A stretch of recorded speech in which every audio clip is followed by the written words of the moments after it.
Hi everyone, ನೋಡ್ರಿ ನಾವು K A questions ಗಳನ್ನ ಎಲಿಮಿನೇಷನ್ ಮೆಥಡ್ ಇಂದ ಸಾಲ್ವ್ ಮಾಡಕತ್ತೀವಿ.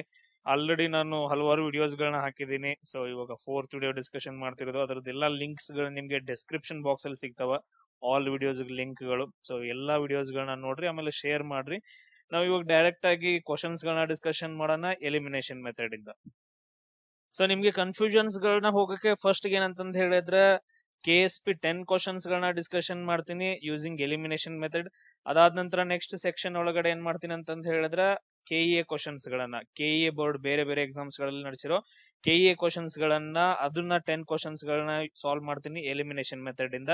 ಅದಾದ ನಂತರ ನೆಕ್ಸ್ಟ್ 20 ಮಿನಿಟ್ಸ್ ಏನಂತಂದ್ ಹೇಳಿದ್ರೆ KEA ಹಾಟ್ ಟಾಪಿಕ್ ಅಂತಂದ್ ಹೇಳಿ, ಅಥವಾ KEA ಫೇವರೇಟ್ ಟಾಪಿಕ್, ಇಲ್ಲಿವರೆಗೂ ರಿಪೀಟ್ ಆಗಿರುವಂತಹ ಟಾಪಿಕ್ಸ್ ಗಳನ್ನ ನಾನು ಡಿಸ್ಕಷನ್ ಮಾಡಿ ಶಾರ್ಟ್ ನೋಟ್ಸ್ ಗಳನ್ನ ಕೊಡ್ತೀನಿ, ಯಾವ್ದು ಇಂಪಾರ್ಟೆಂಟ್, ಯಾವ್ದನ್ನ ಸ್ಟೇಟ್ಮೆಂಟ್ ರೂಪದಲ್ಲಿ ಕೇಳ್ತಾರ ಅಂತಂದೇಳಿ. ಕ್ಲಿಯರ್? So start.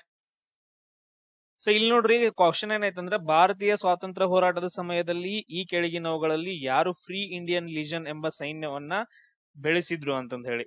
ಇಲ್ಲಿ ನೋಡ್ರಿ, VD ಸಾವರ್ಕರ್ ಅಂತಂದೈತೆ, ಇದನ್ನ ನಾನು ತೆಗೆದು ಹಾಕ್ತೀನಿ. ಯಾಕಂತಂದ ಹೇಳಿದ್ರೆ ಇವರು 1857 ಪ್ರಥಮ ಸ್ವಾತಂತ್ರ್ಯ ಸಂಗ್ರಾಮ ಅಂತಂದ್ ಹೇಳಿ ಒಂದು ವಾಕ್ಯವನ್ನ ಹೇಳಿದ್ರು. ಸೊ ಆ ಬುಕ್ ಅನ್ನ ಬರೆದಿದ್ದಾರೆ, ಮೊದಲ ಸ್ವಾತಂತ್ರ್ಯ ಸಂಗ್ರಾಮ ಇದು ಅಂತಂದೇಳಿ.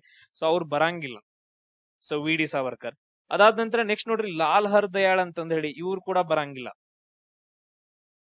ಯಾಕಂತಂದ್ ಹೇಳಿದ್ರೆ ಇವರು 1913ರಲ್ಲಿ ಗದರ್ ಪಾರ್ಟಿಯನ್ನ ಸ್ಥಾಪನೆ ಮಾಡ್ತಾರೆ. ಯಾರು?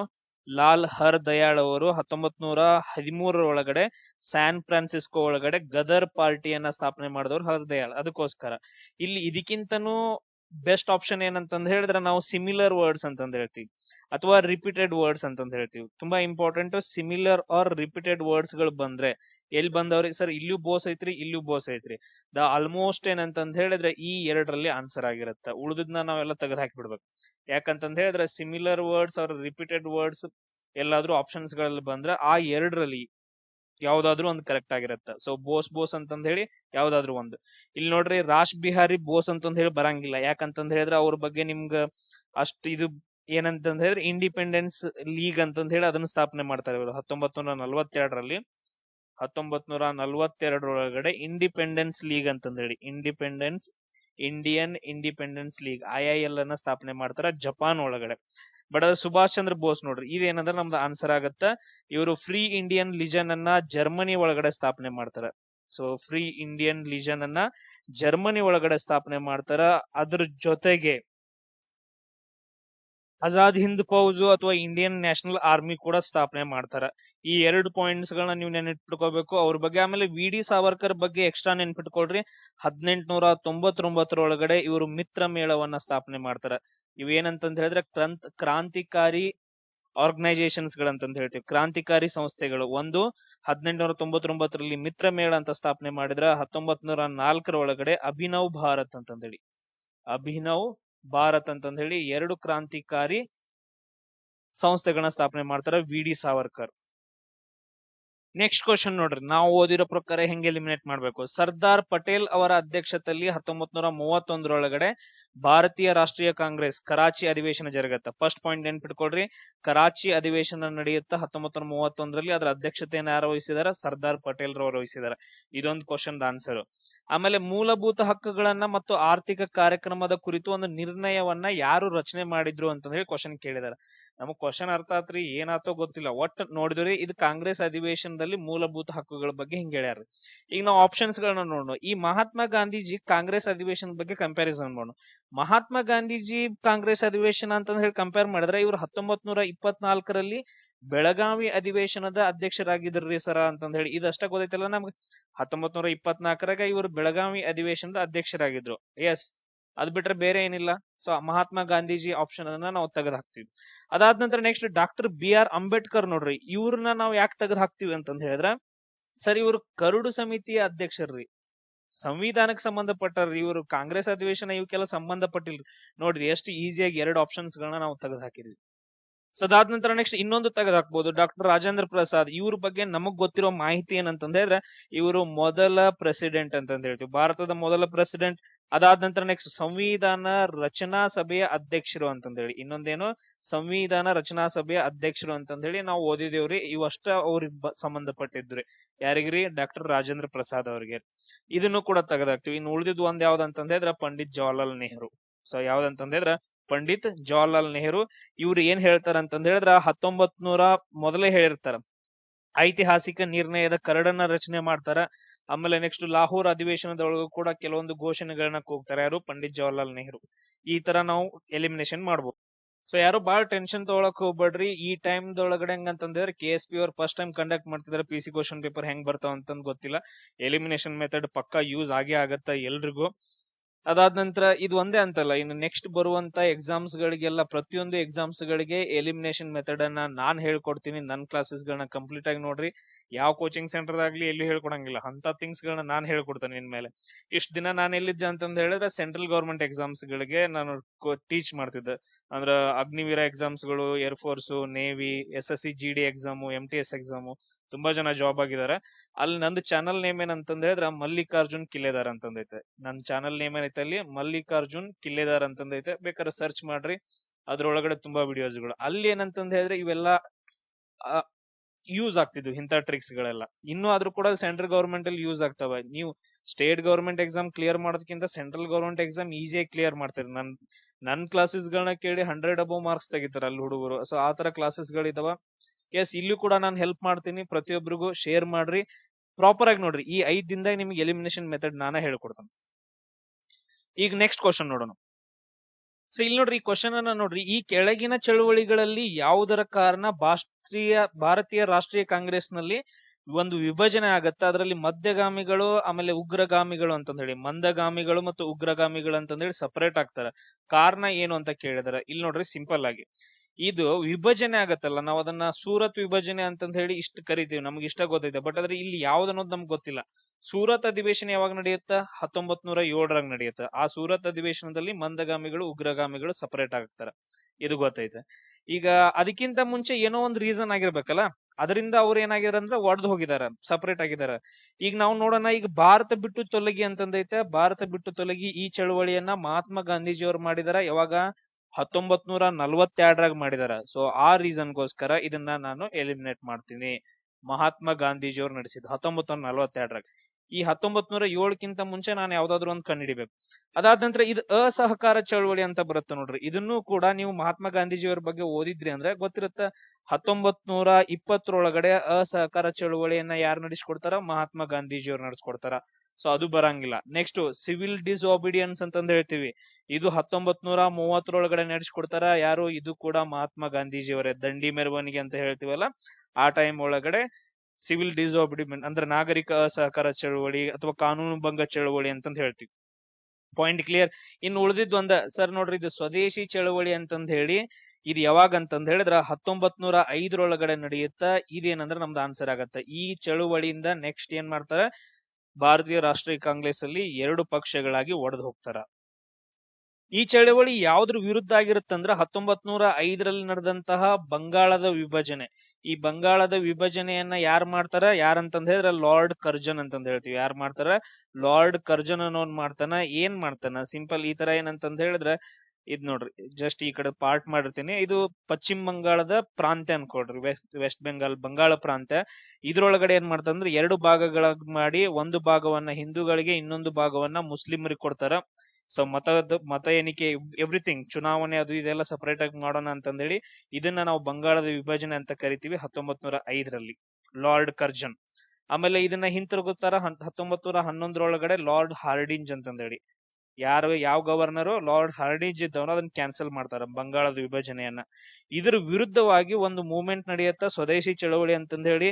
ಸೊ ಎಲ್ರು ಏನ್ ಮಾಡ್ಬೇಕಂತಂದ್ ಹೇಳಿದ್ರ ಬ್ರಿಟನ್ ವಸ್ತುಗಳನ್ನ ಬಹಿಷ್ಕಾರ ಮಾಡ್ಬೇಕು. ಎಜುಕೇಶನ್ ಅನ್ನ, ಬ್ರಿಟನ್ ಎಜುಕೇಶನ್ ಅನ್ನ, ಅಂದ್ರೆ ಎವ್ರಿಥಿಂಗ್ ಏನೇನ್ ಬ್ರಿಟಿಷ್ ಇರ್ತಾವಲ್ಲ ಥಿಂಗ್ಸ್ ಗಳನ್ನ ಅವನ್ನೆಲ್ಲಾ ಕ್ವಿಟ್ ಮಾಡಿ ನಾವು ಸ್ವದೇಶಿ ಅಂದ್ರೆ ದೇಶೀಯ ವಸ್ತುಗಳನ್ನ ಯೂಸ್ ಮಾಡ್ಕೋಬೇಕು ಅಂತಂದ್ ಹೇಳಿ ಒಂದು ಚಳವಳಿ ನಡೆಯುತ್ತದು. ಸೊ ನೆಕ್ಸ್ಟ್ ಕ್ವಶನ್ ನೋಡ್ರಿ, ರೌಲತ್ ಕಾಯ್ದೆ ಜಾರಿಗೆ ಬಂದಾಗ ಭಾರತದ ವೈಸ್ ರಾಯ್ ಯಾರಾಗಿದ್ರು ಅಂತಂದ್. ಸೊ ಯಾರಾಗಿದ್ರು ರೌಲತ್ ಕಾಯ್ದೆ ಅಂತಂದ್ ಹೇಳಿ? ನಮಗ್ ಗೊತ್ತೈತ್ರಿ ಸರ್, ಜಲಿಯನ್ ವಾಲಾಬಾಗ್ ಹತ್ಯಾಕಾಂಡ ನಡೆಯುತ್ತೆ. ಜಲಿಯನ್ ವಾಲಾಬಾಗ್ ಹತ್ಯಾಕಾಂಡ 1919 ಏಪ್ರಿಲ್ 13ನೇ ತಾರೀಕು. ಅದೇ ಟೈಮ್ ಒಳಗಡೆ ಇನ್ನೊಂದು ಕಾಯ್ದೆ ಬರುತ್ತೆ, ರೌಲತ್ ಕಾಯ್ದೆ ಅಂತಂದ ಹೇಳಿ.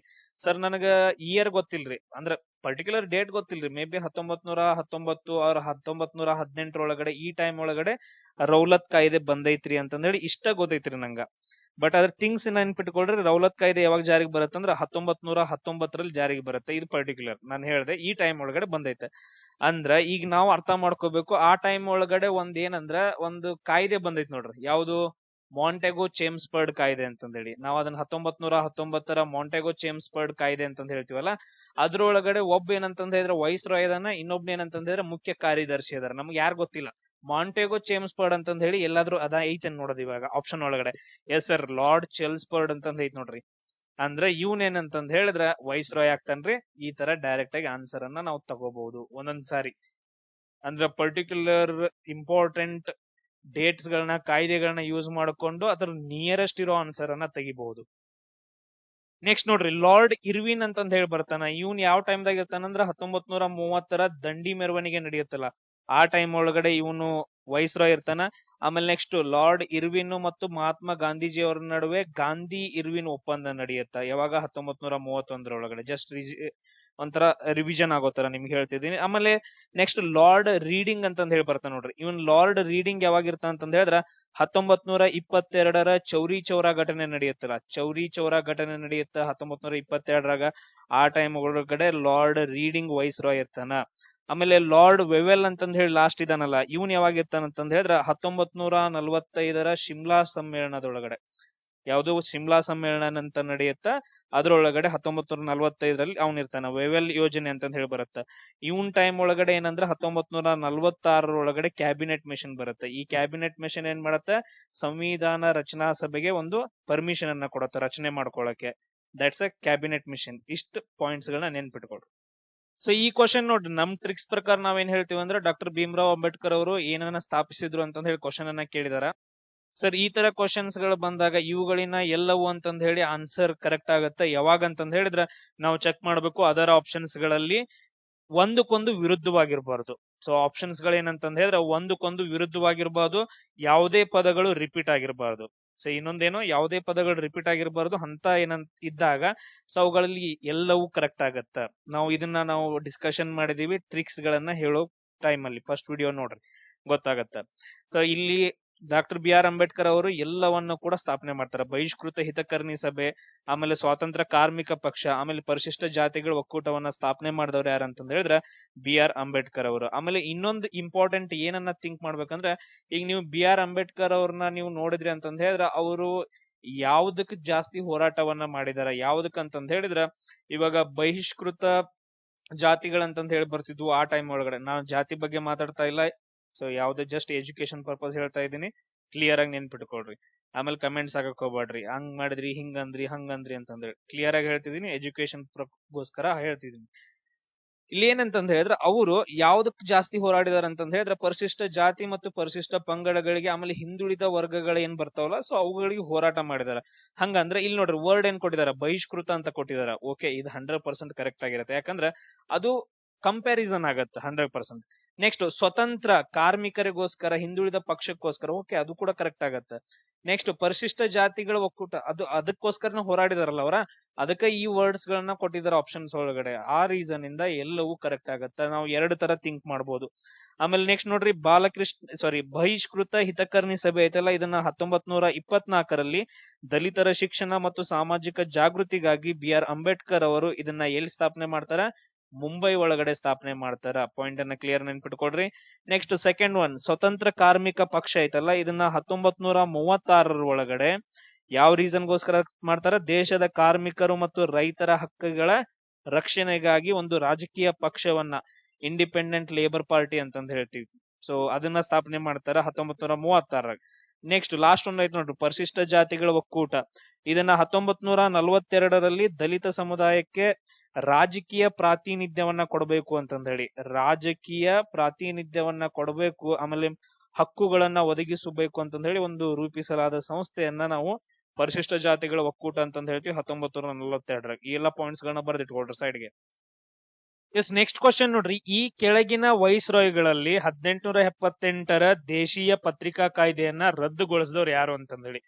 ಈಗ ನಮ್ಗ ಇಯರ್ ಕೊಟ್ಟಿದ್ದಾನ 1878 ಅಂತಂದೇಳಿ ನಾವು ಚೆಕ್ ಮಾಡ್ಬೇಕು. ಸರಿ, ಲಾರ್ಡ್ ಕರ್ಜನ್ ಬರ್ತಾನ ನೋಡ್ರಿ. ಯಾವಾಗ ಬರ್ತಾನ? 1905 ಬಂಗಾಳದ ವಿಭಜನೆ ಅಂತಂದೇಳಿ ನಮಗ್ ಗೊತ್ತೈತೆ. ಕ್ಲಿಯರ್? 1905 ಬಂಗಾಳದ ವಿಭಜನೆ ಆ ಟೈಮ್ದಾಗ ಬರ್ತಾನ್ರಿ. ಅಂದ್ರೆ ಈ ಆಪ್ಷನ್ ಬರಂಗಿಲ್ಲ, ಎಲ್ಲಿ ಅಜಗಜಾಂತರ ವ್ಯತ್ಯಾಸ ಆಗತ್ತ. ಎಸ್ ಸರ್, ಅದಾದ ನಂತರ ಈ ಲಾರ್ಡ್ ಡಫ್ರಿನ್ ಬಗ್ಗೆನೂ ನನಗ್ ಗೊತ್ತೈತ್ರಿ. ಓದಿದಿರಲ್ಲ? ಏನ್ ಓದಿದಿರಿ? 1885 ಇರ್ತಾನ್ರಿ ಇವನು. ಇಂಡಿಯನ್ ನ್ಯಾಷನಲ್ ಕಾಂಗ್ರೆಸ್ ಸ್ಥಾಪನೆ ಆಗತ್ರಿ. ಆ ಟೈಮ್ದಾಗ ಇರುವಂತ ವೈಸ್ರಾಯ್ ಲಾರ್ಡ್ ಡಫ್ರಿನ್ ಅಂತ ಓದಿದೇನ್ರಿ. ಇವು ಎರಡು ಅಜಗಜಾಂತರ ವ್ಯತ್ಯಾಸ ಆಗ್ತವೆ. ಇನ್ ಏನ್ ಆನ್ಸರ್? ಲಾರ್ಡ್ ಲಿಟನ್ ಆಗ್ಬೋದು ಅಥವಾ ಲಾರ್ಡ್ ರಿಪ್ಪನ್. ಈ ತರ ಎರಡಾದ್ರೂ ನಾವು ಎಲಿಮಿನೇಷನ್ ಮಾಡಿದ್ವಲ್ಲ, 50% ನಿಯರ್ ಬಂದ್ವಿ ಆನ್ಸರ್ಗೆ. ಸೊ ನೋಡ್ರಿ, ಮೇ ಬಿ ಎಕ್ಸಾಮ್ಸ್ ಒಳಗಡೆ ಯಾವ್ದಾದ್ರು ಇನ್ನೂ ಒಂದು ಕೊಡ್ಬೋದು ನಮಗ್ ಗೊತ್ತಿರೋದು, ಇಲ್ಲ ನಿಮ್ಗೆ ಇಲ್ಲಿ ಯಾವ್ದಾದ್ರು ಗೊತ್ತಿರ್ಬೋದು ಆಲ್ರೆಡಿ ಆನ್ಸರ್. ಈಗ ಇದನ್ನ ಎರಡು ನೋಡಿದ ತಕ್ಷಣ ನಿಮ್ಗೆ ಆನ್ಸರ್ ಗೊತ್ತಾಗಿರ್ಬೇಕು ಯಾವ್ದಂತಂದ್ ಹೇಳಿ. ಎಸ್, ಇಲ್ಲಿ ಯಾರಂತಂದ್ ಹೇಳಿದ್ರೆ ರದ್ದು ಮಾಡಿದವ್ರು ಯಾರಂತಂದ್ ಹೇಳಿದ್ರೆ ಇಂಪಾರ್ಟೆಂಟ್ ನೋಡ್ರಿ, ಲಾರ್ಡ್ ರಿಪ್ಪನ್. ನೆನ್ಪಿಟ್ಕೊಡ್ರಿ, ರದ್ದು ಮಾಡಿದವರು ವರ್ನಾಕ್ಯುಲರ್ ಪ್ರೆಸ್ ಆಕ್ಟ್ ಅಥವಾ ಪತ್ರಿಕಾ ಕಾಯ್ದೆಯನ್ನ ರದ್ದು ಮಾಡಿದವನು ಲಾರ್ಡ್ ರಿಪ್ಪನ್. ಜಾರಿಗೆ ತಂದವನು ಲಾರ್ಡ್ ಲಿಟನ್. ಇದೇ ಕಾಯ್ದೆಯನ್ನ ಜಾರಿಗೆ ತಂದವನು ಯಾರು? Lord Lytton. ಅದಾದ ನಂತರ ರದ್ದು ಮಾಡಿದವನು ಯಾರು? ಲಾರ್ಡ್ ರಿಪ್ಪನ್ ಅಂತಂದ್ ಹೇಳಿ. ನಾನು ಅಪೋಸಿಟ್ ವರ್ಡ್ಸ್ ಗಳಂತಂದ್ ಹೇಳಿದ್ದೆ ಅಲ್ಲ, ಸೇಮ್ ಇಲ್ಲಿ ವರ್ಕ್ ಆಗತ್ತೆ. ಬಟ್ ಅದ್ರ ನಮ್ಗೆ ಅಷ್ಟೊಂದು ನಾಲೆಜ್ ಇಲ್ಲ. ನಾವು ಇಯರ್ ನ ನೆನ್ಪಿಟ್ಕೊಂಡು ನಾವು ಎಲಿಮಿನೇಟ್ ಮಾಡ್ಕೊಂಡ್ವಿ ಎರಡು ಆಪ್ಷನ್ ನ.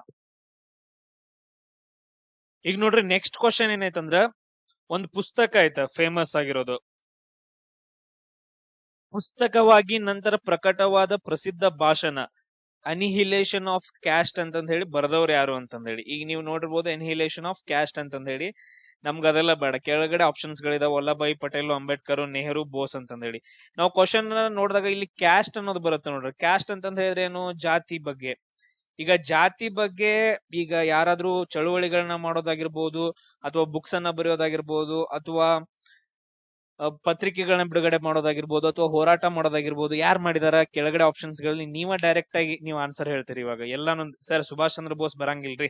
ಯಾಕಂತಂದ್ ಹೇಳಿದ್ರೆ ಇಂಡಿಯನ್ ನ್ಯಾಷನಲ್ ಆರ್ಮಿ ಆಮೇಲೆ ಆಜಾದ್ ಹಿಂದ್ ಫೌಜ್ ಅನ್ನ ಅವ್ರೇನ್ ಮಾಡಿದಾರ ಅಂದ್ರೆ ಸ್ಥಾಪನೆ ಮಾಡಿದಾರ. ಅದಾದ ನಂತರ ಜೈ ಹಿಂದ್ ಅನ್ನೋ ಒಂದು ವರ್ಡ್ ಅನ್ನ ಘೋಷಣೆ ಮಾಡಿದಾರ. ಅದಾದ ನಂತರ ಡೆಲ್ಲಿ ಚಲೋ ಅಂತಂದ್ ಹೇಳಿ ಘೋಷಣೆಯನ್ನ ಕೊಟ್ಟಿದ್ದು ಕೂಡ ಅವರೇ. ಆಮೇಲೆ ನೆಕ್ಸ್ಟ್ ಇನ್ನೊಂದೇನ್ ಹೇಳ್ತೀವಿ ಸರ್, ಲಾಸ್ಟ್ ಕ್ಲಾಸ್ ಅಲ್ಲಿ ನಾವು ಡಿಸ್ಕಷನ್ ಮಾಡಿದೀವಲ್ಲ, ಅದನ್ನ ಕಮೆಂಟ್ ಹಾಕ್ರಿ. ಅದಾದ ನಂತರ ಇದು ಸುಭಾಷ್ ಚಂದ್ರ ಬೋಸ್ ಬಗ್ಗೆ ಆದ್ರೆ, ನೆಕ್ಸ್ಟ್ ಜವಾಹರ್ಲಾಲ್ ನೆಹರು ಅವ್ರು ಏನು ಬುಕ್ಸ್ ಗಳನ್ನ ಬರೆದಿದ್ದಾರೆ. ಬಟ್ ಅದ್ರ ಬುಕ್ಸ್ ಏನಂತಂದ್ ಹೇಳಿದ್ರೆ ಡಿಸ್ಕವರಿ ಆಫ್ ಇಂಡಿಯಾ ಅಂತಂದ್ ಹೇಳ್ತೀವಿ. ಬುಕ್ ಯಾವುದು? ಡಿಸ್ಕವರಿ ಆಫ್ ಇಂಡಿಯಾ ಒಂದಾದ್ರೆ, ಇನ್ನೊಂದು ಅವ್ರ ಜಾತಿ ಬಗ್ಗೆ ಏನು ಇದು ಮಾಡಿಲ್ರಿ. ಸೊ ಯಾವುದೇ ಹೋರಾಟಗಳನ್ನ ಮಾಡಿಲ್ರಿ ಜಾತಿ ಬಗ್ಗೆ. ಸುಭಾಷ್ ಚಂದ್ರ ಬೋಸ್ ಮಾಡಿಲ್ಲ. ಸರ್ದಾರ್ ವಲ್ಲಭಾಯಿ ಕೂಡ ಏನಂದ್ರೆ ಜಾತಿ ಬಗ್ಗೆ ಯಾವುದೇ ತರ ಹೋರಾಟಗಳನ್ನ ಮಾಡಿಲ್ಲ. ಮಾಡಿದವ್ರು ಒಬ್ರೇ ಯಾರಂತಂದ್ ಹೇಳಿದ್ರೆ BR ಅಂಬೇಡ್ಕರ್ ಅವರು. ಸೊ ನಾವು ಈಸಿಯಾಗಿ ಡೈರೆಕ್ಟ್ ಆಗಿ ಆನ್ಸರ್ ಅನ್ನ ಹಾಕೋಬಹುದು. ಸೊ ಇಲ್ಲಿ ನೋಡ್ರಿ, ಈ ತರ ಕ್ವಶನ್ಸ್ ಗಳು ಬಂದಾಗ ನಾವ್ ಏನ್ ಹೇಳ್ತೀವಿ? ಡೈರೆಕ್ಟ್ ಆಗಿ ಆನ್ಸರ್. ಸೊ ನೋಡ್ರಿ, ಏನ್ ಆಪ್ಷನ್ ಐತಿ ಇವುಗಳಿನ ಎಲ್ಲವೂ ಅಂತಂದ್ ಹೇಳಿ. ಇದ ಕರೆಕ್ಟ್ ಆಗತ್ತ? ಅವ್ ಯಾವಾಗ ಕರೆಕ್ಟ್ ಆಗತ್ತೆ ನಾವು ಚೆಕ್ ಮಾಡ್ಬೇಕು ಅದರ್ ಆಪ್ಷನ್ಸ್ ಗಳನ್ನ. ಈ ಮೂರು ಆಪ್ಷನ್ಸ್ ಗಳು ಪರಸ್ಪರ ವಿರುದ್ಧ ಇರಬಾರ್ದು. ಪರಸ್ಪರವಾಗಿ ಏನಂತಂದ್ರೆ ವಿರುದ್ಧವಾಗಿರಬಾರ್ದು. ಅದಾದ ನಂತರ ನೆಕ್ಸ್ಟ್ ಯಾವುದೇ ರೀತಿ ರಿಪೀಟ್ ಆಗಿರೋ ವರ್ಡ್ಸ್ ಗಳು ಇರಬಾರ್ದು. ಈಗ ನೋಡ್ರಿ, ಸ್ವಾತಂತ್ರ್ಯ ಅಂತಂದೈತೆ, ಶಿಕ್ಷಣ ಅಂತಂದೈತೆ, ಬದುಕುವ ಅಂತಂದೈತೆ. ಎಲ್ಲ ಡಿಫ್ರೆಂಟ್ ಆಗ್ಯದಾವಲ್ಲ. ಈ ಹಕ್ಕನ್ನ ಬಿಡ್ರಿ, ಇದೆ ಎಲ್ಲದಕ್ಕೂ ಒಂದೇ ಮೀನಿಂಗ್ ಅದು. ಸೊ ಇಲ್ಲಿ ಏನಂತಂದ್ ಹೇಳಿದ್ರೆ ಇದು ನಾರ್ಮಲ್ ಐತೆ. ಸೊ ಎಲ್ಲ ಡಿಫ್ರೆಂಟ್ ಆಗಿದಾವ, ಅದಕ್ಕೋಸ್ಕರ ಇವುಗಳನ್ನ ಎಲ್ಲವೂ ಅಂತಂದ್ ಹೇಳ್ತೀವಿ. ಆಮೇಲೆ ಇನ್ನೊಂದ್ ಏನಂತಂದ್ ಹೇಳಿದ್ರೆ ಇವೆಲ್ಲ ಮೂಲಭೂತ ಹಕ್ಕುಗಳು. ಆರ್ಟಿಕಲ್ ಇದು ಫ್ರೀಡಮ್, ಸ್ವಾತಂತ್ರ್ಯದ ಹಕ್ಕು ಎಲ್ಲಿಂದ ಎಲ್ಲಿವರೆಗೂ ಬರ್ತಾವ? 19ರಿಂದ 22 ಬರ್ತಾವ. ಶಿಕ್ಷಣದ ಹಕ್ಕು ಯಾವುದು? 21A ಅಂತಂದ್ ಹೇಳ್ತೀವಿ. ಸಾರಿ, ಇದು 19ರಿಂದ 22 ಬರ್ತಾವ. ಆಮೇಲೆ 21A ಅಂತಂದ್ ಶಿಕ್ಷಣದ ಹಕ್ಕು.